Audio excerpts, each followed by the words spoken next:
গান বাদে অন্য কিছু কে গেল এ না, গান বাদে অন্য কিছু বলে লোকে বমি করবে না। আসলে গান তো আমাদের গাতে ইচ্ছা করে নাকি, পারি না, তাই যা পারি তাই গাবো, দর্শক তাই দেখবে, অডিয়েন্স তাই দেখবে। না না, ফেসবুক একটা হচ্ছে, ইউটিউব একটা ওপেন মার্কেট। হ্যাঁ, ওপেন মার্কেট বলে তুমি যা খুশি তাই করবা, লোকজনের বিরক্ত করবে হিরো আলমের মতো, তা তো হিরো আলম বিরক্ত হলে, হিরো আলমের কথায় কেউ বিরক্ত হলে হিরো আলমের কোনো যায় আসে না। হিরো আলম কাউন্ট করে ভিউ হবে, হিরো আলমের ইনকাম আছে। হ্যাঁ, প্রচুর ইনকাম, প্রত্যেক মাসে 8-10 লাখ টাকা। শোনা কথা, ধারণা করো, ওই যে গাড়ি মাড়ি কিনে দেয়, প্রাইভেট কিনে, জমি কিনে, ডুপ্লেক্স বাড়ি করেছে, ওটা মাইকালা। ওর জীবনের বড় স্বপ্ন কি থাকতে পারে? এটা কোন জায়গা?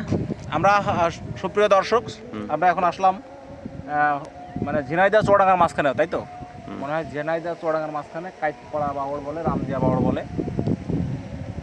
পানি এখন কম, পানি হবে, মানে আসবে পাশে ওই যে মনে হয় ভুট্টা আর চাষ হয়েছে জায়গাটা। আর এইসব জমিগুলো না, এই যে পুকুর, এই যে এখানে একটা পুকুর, এই পাশে একটা পুকুর, এই পুকুরগুলো সব হচ্ছে মালিকানায়। আর ওই যে দেখা যাচ্ছে বড় বাওড়, এই বাওড়ে খুব সুস্বাদু মাছ পাওয়া যায়, সাদা মাছের চাষ হয়। সম্ভবত প্রায় 50-60 লাখ টাকা মানে ডাক হয় না, তারও বেশি, তারও বেশি। সরকারের একটা বিরাট ইনকামের জায়গা। তো যাই হোক, এই ভরা সন্ধ্যায় এই বাউড়ের মাছ কিনতে হলে কোথায় আসতে হবে? আমাদের পার্বতীপুর মাছের আড়তে পাওয়া যায়। যখন মাছ বিক্রি শুরু হয় তখন আপনারা চলে আসবেন।